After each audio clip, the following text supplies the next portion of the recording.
Sir मेरी सबसे पहले तो ये सबसे जो अपॉर्चुनिटी है कि मैं आपसे डायरेक्ट सवाल पूछ रहा हूँ। सर मेरा सवाल यह है, जब हम तथ्य को देखते हैं, यथार्थ को देखते हैं, तो हमें यह समझ आता है कि जो पाकिस्तान है, पाकिस्तान के पास जो कैनल्स की व्यवस्था है और जो खासकर पंजाब प्रांत में है, यानी जो सिंधु का जब पानी पाकिस्तान को मिलता है तो वो पानी का यूटिलाइजेशन काफ़ी अच्छे से कर पाता है। पर भारत में कहीं ना कहीं यहाँ पे एक कमी देखने को मिलती है। तो भारत जो सिंधु के पानी को रोकेगा डैम से, तो भारत उस पानी का भारत की उन्नति पे कैसे उपयोग कर पाएगा, या वो पानी भारत के लिए नुकसान बन सकती है? ये सवाल इनका बहुत से लोग पूछ रहे हैं कि वो पानी इतना, आप नदियों का पानी है भाई, उसको डाइवर्ट करना, स्टोर करना या चैनलाइज करना, ये बहुत मुश्किल काम है। नहीं, ऐसे नहीं है जो आप कह रहे हैं कि भारत पानी का इस्तेमाल नहीं कर पा रहा है और पाकिस्तान उस पानी का इस्तेमाल कर पा रहा है, ऐसे नहीं है। जो हमारा उसमें भाग है, हाँ, 1/3 जो भाग है उस पानी का, उसका 95% से भी ज़्यादा हम इस्तेमाल करें, और ख़ासकर 2016 के बाद जब उरी का हमला हुआ उसके बाद, क्योंकि हम लोगों ने काफ़ी कैनाल, काफ़ी ये कुछ बनाया जिससे कि पानी जो ब्यास, रवि, सतलज से हमारा है वो हम ही इस्तेमाल करें। जहाँ तक वो इंडस का जो पानी है, जो वो हम लोग कह रहे हैं, जब ये ट्रीटी साइन हुई थी वो इस्तेमाल नहीं, हम लोगों ने उनको लोन दिया, लोन नहीं पैसा दिया कनाल बनाने के लिए, यानी कि वो गोली चला रहे हमारे पर, हमने उनको पैसा दिया और 10 साल तक पैसा दिया, 1960 से लेकर के 1970 तक वो कनाल बनाने के लिए। तो वो पानी इस्तेमाल इसलिए कर पा रहे, नहीं तो वो रेतीला है। इसमें एक चीज ऐड कर दूं मैं सर, कल आप ही की तरह जो कुछ गेस्ट आए थे उन्होंने ये बात बताई, जो आपने कहा कि वो क्यों यूज कर पाते हैं उस पानी को। जो एरिया पार्टीशन के बाद पाकिस्तान को गया वो दुनिया के सबसे फर्टाइल लैंड में से एक है, सबसे उपजाऊ भूमि में से।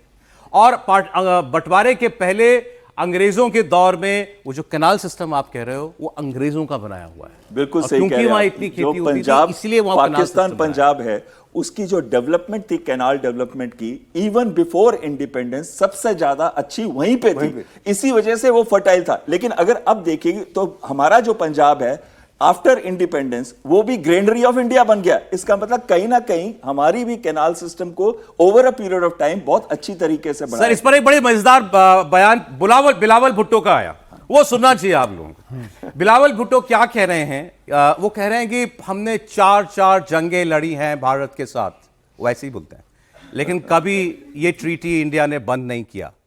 इस बार क्यों बंद कर दिया? तो हमारे साथ जंग करोगे तो हमारे गले काटोगे, खून बहाओगे, और चाहते हो हम दूसरे हाथ में तुम्हारे लिए पानी का गिलास रखें, और तुम अगर ये उम्मीद कर रहे हो तो मुझे लगता है बिलावल भुट्टो का IQ टेस्ट होना चाहिए। नेगेटिव के नीचे भी कुछ होता होगा तो वो हमें पता चल जाएगा। तो ये शिकायत कर रहे हैं, वॉर कर लो यार, ये क्यों कर रहे हो? सौरभ, मैं ऑडियंस को 2 बातें बताना चाहता हूं। यहाँ पे पानी के ऊपर एक अलग से सब्जेक्ट है, ये वाटर वॉर्स। वाटर वॉर्स का एक अलग सब्जेक्ट है। अब हिंदुस्तान के लिए बहुत जरूरी है, क्योंकि हम हैं अपर रिपेरियन स्टेट्स, क्योंकि जितने माउंटेन्स हैं वो हमारे एरिया में पड़ते हैं और पानी उनसे जो बारिश होती है पानी बह करके पूरा नीचे चला जाता है। अपर रिपेरियन स्टेट होने की वजह से 5 नदियां हैं जो कंट्रीब्यूट करती हैं पानी हमारे दुश्मन देश पाकिस्तान को। दुश्मन इसलिए बोल रहा हूँ कि जब से आज़ादी मिली तब से उसी नींव पे वो खड़े हैं। तो उसके लिए ज़रूरी यही है कि हम इस पानी को, बड़ा अच्छा सवाल था बेटे तुम्हारा, और ज़रूरी यही है कि इस वाटर वॉर्स को हम डेवलप करें और ज़्यादा। और डेवलप करने का तरीका ये होगा कि डैम्स का बनना, कैनाल सिस्टम्स का बनना, इस पानी को हम अपने देश में जब चाहें स्लूस गेट्स की मदद से कैसे स्टोर कर सकते हैं वो सब करना, ये वाटर वॉर्स का हिस्सा है। इसकी तरफ हमने बहुत ज़्यादा तवज्जो अब तक नहीं दी है, जो करने की ज़रूरत है। चीन ने ऑलरेडी शुरू कर दिया है, अब जो सांगपो है उसके ऊपर बहुत बड़ा एक वो डैम बना रहा है, जिससे कि हमें बहुत उस चीज़ की खतरा हो सकता है। उस तरह की चीज़ें हमें करने की आवश्यकता है। ये पॉइंट 1। सेकेंड पॉइंट ये है कि जरूरी नहीं है कि आप इस पानी को स्टोर कर पाओगे तभी वाटर वॉर्स को इफेक्टिवली जमीन पे डाल पाओगे।